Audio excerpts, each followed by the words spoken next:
আমরা কিছুদিন ধরে তোমাদেরকে বলেছি চন্দ্রযান তৈরি করার জন্য। হ্যাঁ, তো সেই চন্দ্রযানটা কেন বানাতে বলা হয়েছে?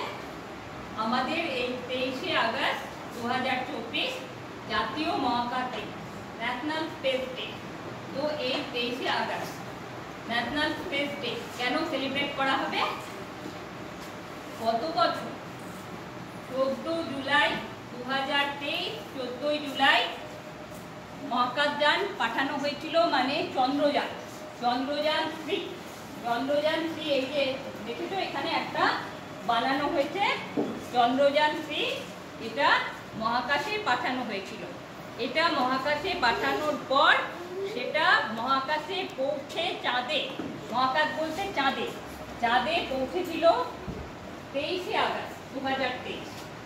চাঁদে পৌঁছানোর পর সেটা সফলভাবে চাঁদের যে সমস্ত ইনফরমেশন আমাদের বিজ্ঞানীরা কালেক্ট করতে চেয়েছিলেন চাঁদের দক্ষিণ মেরুতে পাঠানো হয়েছিল।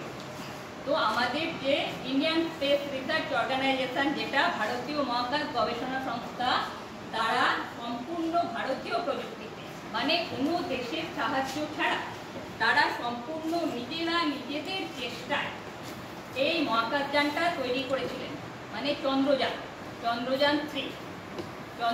3টা তৈরি করেছিলেন এবং সেটা সফলভাবে চাঁদের মাটিতে